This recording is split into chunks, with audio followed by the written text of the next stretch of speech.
Hello everyone. Today we will learn some basic concepts about jurisprudence through some basic MCQs. So without wasting any time, let's start with it. So let's start with the first question, which is which of the following is associated with the theory of possession? The options are A. Corpus possessionis, B. Animus possidendi, C. Animus domini, or D. All of the above. The correct answer to this question is option D, that is all the above, that are corpus possessions, B, animus possidendi, and animus domini are associated with the theory of possession. So let's now understand what does this theory states. Possession theory. As indicated by Salmond, this theory states that the possession of a material item is the proceeding with the exercise of a case to its selective utilization. This possession includes two things, which are first, the claim of a selective client, and second, the conscious or the genuine exercise of this guarantee. For example, physical command over an object. The previous is a metal element which is called animus possession, that is the claim of selective client, and the last is a physical element as a corpus possidendi, that is the command over an object. So let's now move on to the next question, which is in civilized society, men must be able to assume that others will commit no intentional aggression upon them. This theory has been stated by Pound as which of the following? The options are A. Jural Postulate 1, B. Jural Postulate 2, C. Jural Postulate 3, or D. Jural Postulate 4. The correct answer to this question is option A, that is Pound stated that in civilized society men must be able to assume that others will commit no intentional aggression upon them in Jural Postulate 1. Now let's move on to the next question, which is the analytical jurist contended which among the following? The options are A. Legislation is always superior to precedent. B. Precedent is always superior to legislation. C. Legislation and precedent both give way to each other. Or D. There is no difference in authority of legislation and precedent. The correct answer to this question is option A. That is, analytical jurist contends that legislation is always superior to the precedent. Now let's move on to the next question, which is the source of law are those which are authoritative. Select the correct options among the following. Options are A. Legal, B. Historical, C. Formal, or D. Informal. The correct answer to this question is option C, which means that formal sources of law are those which are authoritative in nature. Now let's moving on to the next question, which is in modern times, which rule has been given wider application in the interpretation? The options are A. Golden rule, B. Literal rule, C. Mischief rule, or D. None of the above. The correct answer to this question is option A, that is golden rule is the rule which has been given wider application in the interpretation.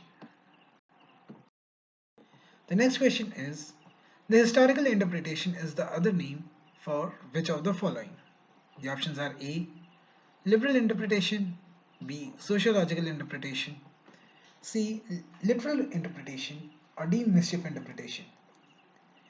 The correct answer to this question is option D, that is mischief interpretation is the other name which is given for historical interpretation. Now let's move on to the next question, which is the term duty implies which of the following? The options are A. Obligation, B. An act the opposite of which would be wrong, C. One may perform a certain act, or D. None of the above. The correct answer to this question is option A, that is Obligation is the other name that implies duty. The next question is, according to Bentham, censorial jurisprudence means which of the following? The options are A.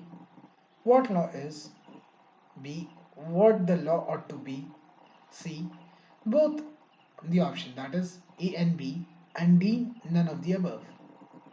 The correct answer to this question is option B, that is censorial jurisprudence as per Jeremy Bentham means what the law ought to be. The next question is, who wrote Anatomy of the Law? The options are A.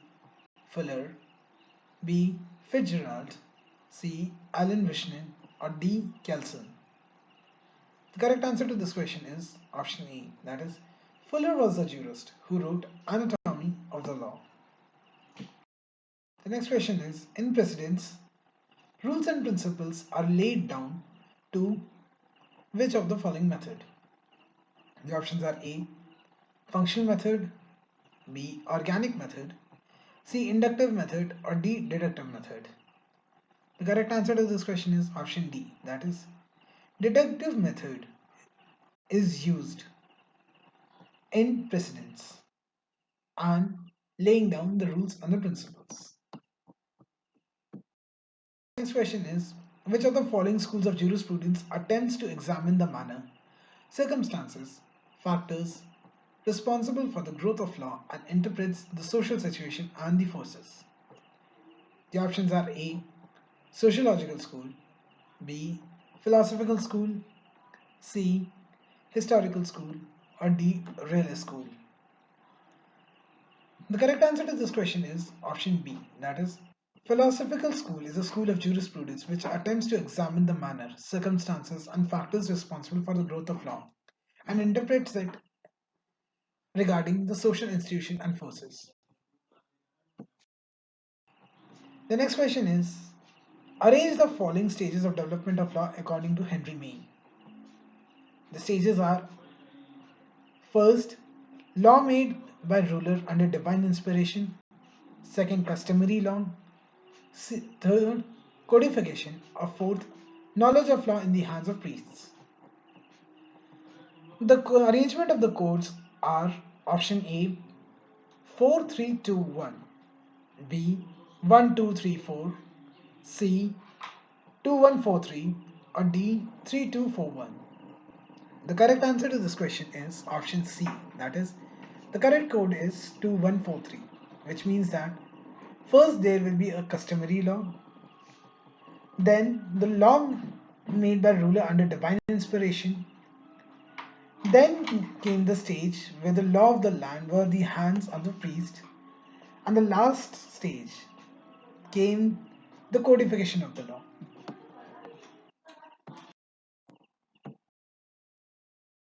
Now moving on to the next question. Which one of the following is a right in re-propria? The options are A.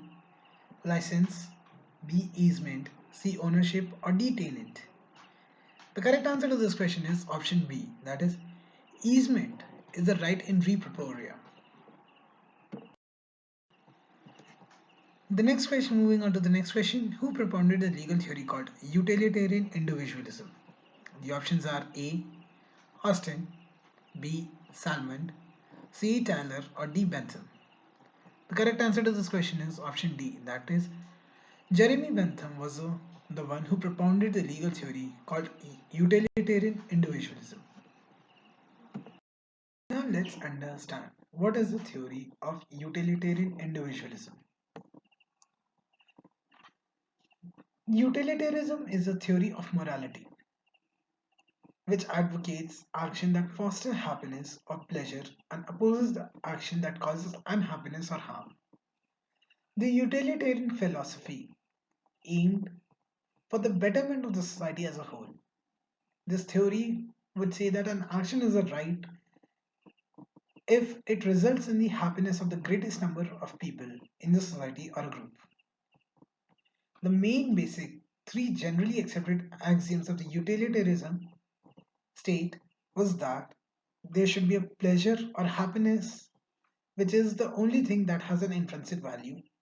Second, actions are right if they promote happiness and wrong if they promote unhappiness. And third, that everyone's happiness count equally.